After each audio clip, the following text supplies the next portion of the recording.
ni ñu koy defee àjjuma bu jot dañuy jàll ci li nga xam ne moo di édito du vendredi tey nag li nga xamante ne moom la ñuy woowee les maladies chroniques yi nga xam ne mi ngi def ay ravages ci réew mi ki mel ni diabète hypertension ak cancer yi Assane Top ci la Assane Gueye ci la daal di ñëwaat tey ci édito bi. Tok Tok Sénégal.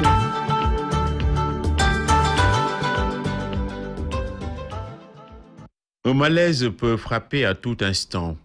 Le départ de Joseph Marie Cotto sur la pointe des pieds à 64 ans doit nous ouvrir les yeux. Les éloges funèbres du monde sportif au funérarium de fans ont été sincères sur sa bonhomie et son humilité. Les meilleurs nous quittent, tout est dépeuplé. Les circonstances de son décès sont terribles. Le temps est venu de lancer une profonde réflexion sur un mal insidieux, sournois, qui consume les Sénégalais à petit feu. Les maladies chroniques explosent dans le pays et rendent la vie de nombreux compatriotes insupportable.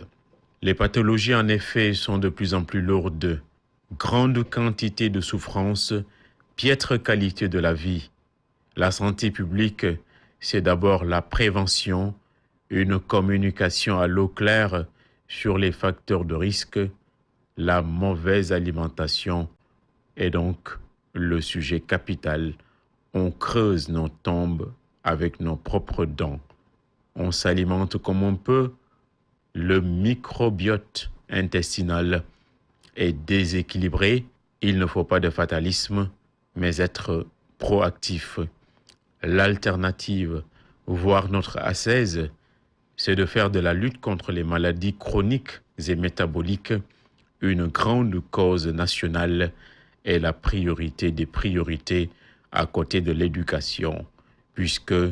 tout se tient dans la vie. Le Covid a beau être virulent, il ne saurait être plus dangereux que ces périls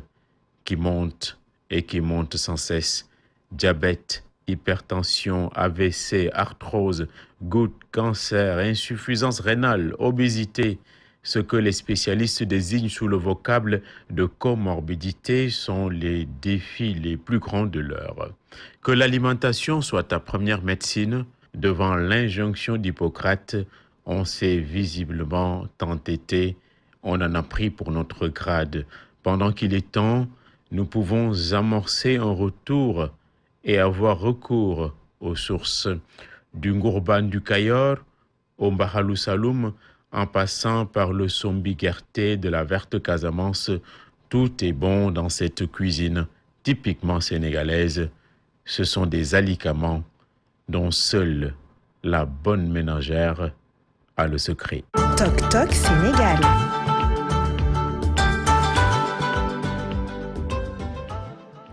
nekkoon édito du vendredi ak Assane Gueye alors Assane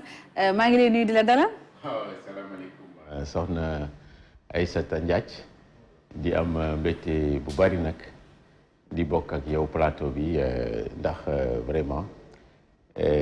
chaque aljuma dañuy am plaisir nekk fii pour waxtaan ak askan wi. Très bien alors Assane ma bàyyi la rek nga tënkal ñu li nga xamante ne moo di li nga waxtaanee ci sa chronique bi ci kàllaamay wolof. waaw très bien boo seetloo waxuñu mbiru politique ndax journaux yeeg rajo yeeg ñëpp mbiru politique rek lañ nekk ay élections locales ak tout ça lu baax la waaye man je me suis toujours dit que ces élections là elles sont importantes mais rôle maire ba léegi gisaguma ko Sénégal. ndax ku dox fii lañ dëkk Ndakaaru ci mbeddu Ndakaaru yi xool Ndakaaru nu mu mel ci jaxasoo ak ay suuf yu bëri salte beeg mbuus meeg ak tout ça tu te dis vraiment fii ndax am na autorité wala maire yi ak tout ça oto yu bëri nit ñi amatuñu fu ñu dox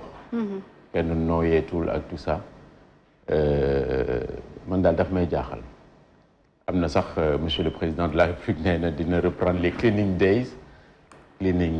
mooy setal yooyu ak tout ça nga xam nañ ko tàmbali woon rapidement après ñu bàyyi ko cleaning day baax na waaye bu amul enthousiasme ak adhésion populaire du mujj fenn il faut ñu réfléchir ci bu baax bañ ci dugal lenn loo xam ne mbiru partisan la wala politique ci dans la chronique nag on a parlé un peu de wax nañu ci mbiru santé pour man lu am solo la am na suñu benn mbokk mooy Joseph Koto ancien international entraîneur de football grand sénégalais ak tout ça nga xam ne yàlla daf ko fii jëlee mais de façon brutale ci malaise nag bu dégg bëccëg ñu ngi ko fii dégg ak tout ça du lu bees parce que dund ak loolu dee mën nay bette parce que dee moom la ñu njëkk a bind ci la bokk ak tout ça la mort est une maladie qu'on attrape à la naissance donc on est tous appelés à mourir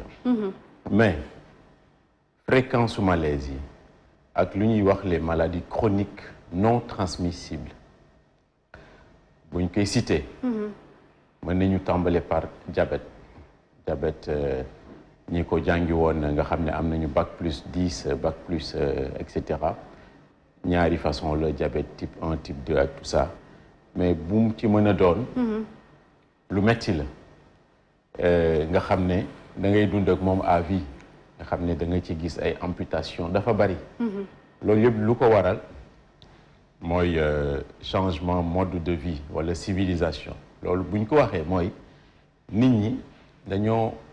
wàcc seen ànd par exemple fii Sénégal lu ñu mës a xam mooy lekk li nga xam ne moom la ñuy béy fii moom mooy sax fii moom mooy ñor fii nga xam ne ay dund yu sell en fait ay ñam ay lekk yu sell la boo koy faral di utiliser lu bëri ak ndimbalu suñu borom mën na la ci bañ a fekk je n'ai pas exactement les chiffres du diabète waaw parce que j'ai pas eu le temps de consulter vraiment les documents scientifiques mais booy déglu médecin yi ak même jàmbat say mbokk ak tout ça puis da ngay xam ni que feebar bu fi nekk la boo mi ngi law ci askan bi de façon mais terrible terrible te loolu la première conséquence mooy la conséquence économique parce que li ñuy wax maladie à soins coûteux dafa metti sur le plan économique dafa lëjle dafa lakkale ak tout ça beneen impact bi mooy espérance de vie des Sénégalais moom lay wàññi parce que léegi ay 60 ans 65 70 ans ak tout ça boo ko amee ak tout ça en bonne santé c'est très très rare te da ngay traîner des maladies vraiment lourdes comme diabète et cetera à côté de ça ay AVC ak tout ça da ngay dox ci mbedd mi ki nga gëj a gis dajeek moom et cetera il traîne ces séquelles là nga xam ne am na lu ko jàpp en fait mu doon lu metti yeneen kii hypertension yooyu yëpp et cetera c'est pas une leçon qu'on donne ak tout ça mais état bi war nañ ko def une grande cause nationale ñu ngi wax le Covid ñëpp xam nañ ni que c'est méchant c'est dangereux ak tout ça mais de mon point de vue yooyu ñoo gën a doy waar d'ailleurs médecins yi seen bopp ñoom ñoo ne bu la Covid jàppee bu fekkee sa yaram yeneen jàngoro yooyu ay diabète ak li ñuy wax ay comorbidité ak tout ça excusez-moi mën na la yóbbu. mais au plan personnel Assane lan moo war a nekk suñu responsabilité ñun ñi nga xamante ne feebar bi ñun lay dal. non c'est ça on doit en fait dañu war a changer mode de vie mooy lan d'abord la première chose mooy lu ñuy lekk. xam nga dañ nekk dans un pays pauvre souvent li ngay lekk doo ko mën a choisir parce que y a la pauvreté. loo dajal rek maa ngi wax fii l'autre jour Dibi Awsa c'est pas pour critiquer les Awsa c'est un grand peuple ak tout ça dem naa Niger def naa fa ay weeri weer ak tout ça nit ñu baax lañ mais Dibi Awsa boobu ñuy jaay ci mbedd mi de même que les dibiteries que nos parents vendent ak tout ça yooyu yëpp war nañ ko xool service d'hygiène foofu il est totalement absent du yoon lu ñuy lekk war nañ ko xool chaque année le riz là qu'on importe d'Asie nga xam ne dafa am ay taux de sucre impressionnant boo ko lekkee et cetera matin midi soir wala midi toute l'année ak tout ça tu es sûr que boo demee ba ci kanam ak tout ça dina am lu la dikkale c'est l'alimentation maa ngi tudd ci papier bi mais boo demee Kajoor am na lu ñuy wax ngurbaan c'est séeréer mais wolof ñu ngi koy tuddee laaxu caaxaan loolu est-ce que yéen sax fu mu nekk nii seen génération bi est-ce que yéen aay ngeen ci man su ma demee Kajoor rek souvent damay dem Ndiassane ak tout ça am naa fa ay mbokk yu bëri dañ la koy defaral da ngay toog ay at fii Ndakaaru doo ko lekk boo ko lekkee vraiment da ngay sentir ni que lekk nga lu baax ay repas yu sain daal voilà yi nga yu sain ak xamante tout ni ça diw gi du bari xorom bi du bari voilà graisse gi ak yeneen yi du bari boo demee Saloum am na ñeleng mbaxalu Saloum ak yooyu yëpp maa ngi koy tudd ci kii bi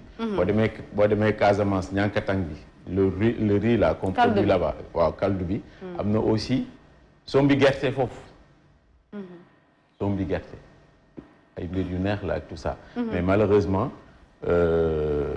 suñu jigéen ñi mën nañ togg ceebu jën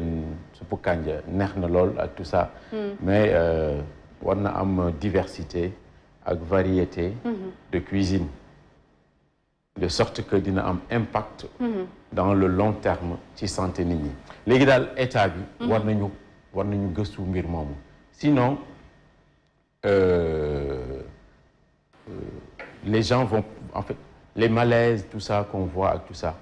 non seulement état mais il y a la responsabilité individuelle ku nekk yaay fecc sa bopp mais avec la pauvreté c'est compliqué mais avec 1000 francs 2000 francs mën nga defar affaire bu baax boo xam ne c'est pas trop exorbitant en termes de coût nañu yeewu xam ni que alimentation c'est la première des choses ku ñuy wax le père de la médecine mi ngi tudd Hippocrate un ancien grec wax na ko depuis 400 xaw ma lan avant Jésus-Christ kooku yàgg na que l'alimentation soit ta première médecine première médecine maanaam ton premier médicament na nekk li ngay lekk léegi scientifique yu bees ñi ngi ko tuddee alicament c'est venu de oui Sophia da si doon joxe yu bëri ay aliments yoo xamante ni